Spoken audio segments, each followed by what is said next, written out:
Hey, what's going on, everybody? My channel is all about small business, tax content, SEO. And I want to talk about how do you create a YouTube channel where you get significant amounts of income? How do you make a lot of ad revenue on YouTube? How much do YouTubers make? How much CPM is actually pretty good? And what is the monthly income that you can expect from YouTube? And I've got some insight. It's been pretty interesting. I've got a couple of channels that I manage. One of them's in the athletics realm. One of them's my channel.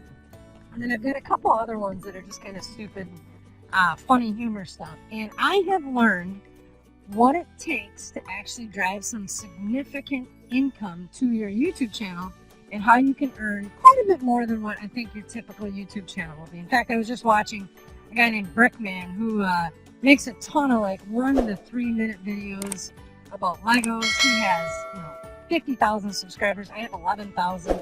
He has millions and millions of views on his video. I think I've got almost 1 million views total for all my content. And he was mentioning that he makes $30 a month from his. And I will just say that our channel drives more revenue than that. It's nothing huge, but right now I'm clipping along at about $1,000 a month in ad revenue. And of all the channels that I've seen out there, I've learned some things, and it comes from my background in being a digital marketer.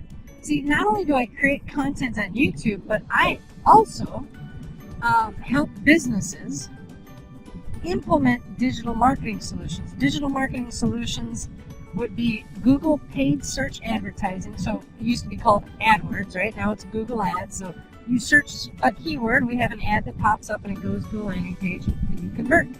You also have Google Display. Now Google Display is where you upload a whole bunch of different images and on various websites. So if you have a website with AdSense on it, so if I write a blog, maybe I write a keto blog, right?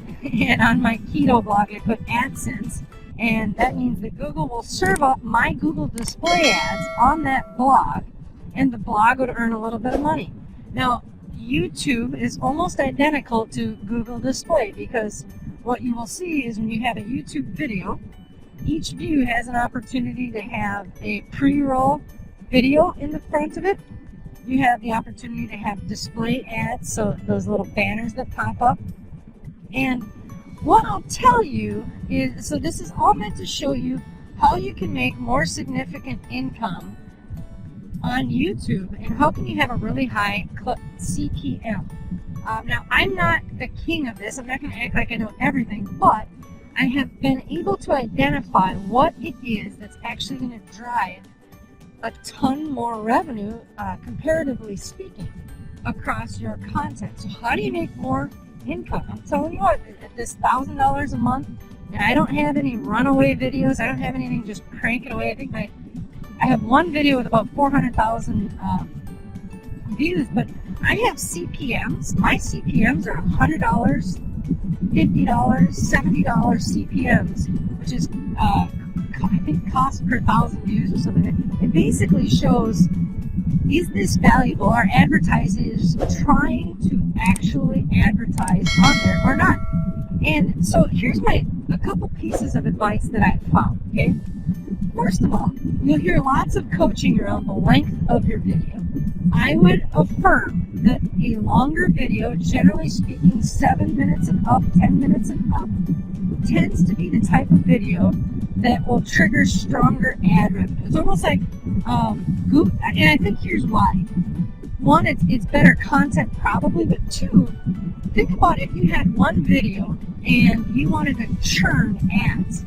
What you would do is you take that one video that might be 20 minutes long and make 10 2-minute videos that just spin into the next one, into the next one, into the next one. And the result would be you're kind of churning the ad, right? YouTube protects against that because if you remember back in the mid-2000s, that used to be the case. I don't know I didn't have a channel up at that time, but I know as a consumer of YouTube, and I've been a consumer of YouTube since it was Google Video, and then Google actually purchased YouTube. I've been paying attention to this for a long time. I'm 37 years old, but you got to remember the reason why longer content works is because YouTube's trying to prevent this churning effect.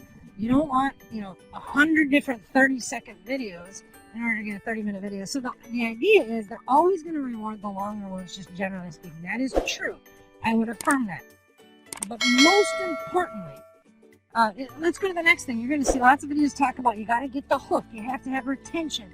You know, what percentage of your videos are being viewed so that you get really good revenue, and then from there you got to get, so you have the retention, what percentage of the video, how many watch minutes are you getting. The more watch minutes you have, above 50%, the better. Absolutely. You have a tendency to get picked up and thrown into the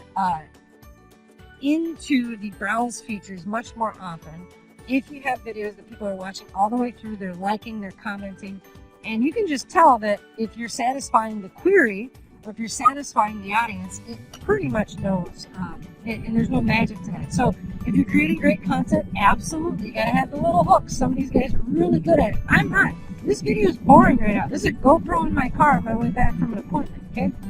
But I would affirm those two things, but here's the secret, okay? This almost goes into thinking about what businesses are profitable, because, you know, as a digital marketing firm, and I also do coaching for bookkeepers and accountants, CPAs trying to launch their own business. One of the things that I talk to them about is when you're doing B2B sales, you have to get in front of, particularly as a marketer, you got to get in front of businesses that have a big upside. Somebody who has a high margin, a high cost per transaction out there, and particularly something that has high gross margins and maybe isn't so labor intensive. So think about this. If you were selling Taco Bell, right? That's not what I'm talking about right now. Taco Bell has to do mega advertising. Taco Bell's advertisements are pretty decent, but they don't make a ton per taco, right? So you won't see Taco Bell paying a ton of money to get in front of millions and millions of subscribers. You might earn some, but more importantly, think about the niches in which there's giant transactions where the acquisition or the lifetime value of a customer for that business is really high. Because if you create content, here's, I'll fast forward to it. If you create content in subject matters that attract an audience that a business wants to get in front of, and it's valuable, it's profitable, there's a high lifetime value to that client, the transactions are high, you're going to get more advertisements. Because here's on the back end of this. When, let's just say, for instance, I have a remodeling company, and the remodeling company, we're going to do Google paid search. Every time somebody clicks on their website, the next thing I'm going to do is, for a month, I'm going to have a YouTube video served up to only the people that have my cookie, that Google Analytics or the Google AdWords cookie installed on their browser. They come to my site. Now I'm going to serve up 3 YouTube videos in a remarketing campaign. And I know that that's going to work. So that's one way, but then the other way, instead of just doing the people that have been on my website, let's say I want to get in front of people who have been looking at kitchen appliances, right? Kitchen appliances, ironically, I've seen some channels where they're doing kitchen appliance fix-it, and that they actually make some decent revenue off of their channel, because remodelers, home builders, architects, appliance companies want to get in front of that audience, and they're willing to pay with Google display and YouTube advertising. So all that to say, you got to look at the transactions that are meaningful and create content that's going to attract a particular niche. So in mine, for example, in the SEO and web design, so I have videos that are literally 70 to 150 CPM, and they're always around search engine optimization, web design, digital marketing, tax accounting, and there's stuff for business owners. And that would be my final conclusion. I think that if you want to make high-end value, you got to find a niche market that is attracting, and then you're going to create content that solves a problem and attracts an audience, but that audience has to be some sort of niche that is attractive for a business to advertise on. So you got to think of, you think of custom home building, you think of remodeling, you think of a lot of the construction trade stuff, SEO, wherever there's a ton of software, but financial services, and that's the thing, I'm into the financial services world. When you start getting into those financial services, or if you do stuff on like ERPs, if you do software, that is specifically for a business. So business niches, or boating luxury items can be the same thing. You know, luxury items can demand a high CPM, but what I've found is that B2B thing where businesses are going to try and get in front of other businesses, or if it's business to consumer businesses, they want to get in front of a high ticket item.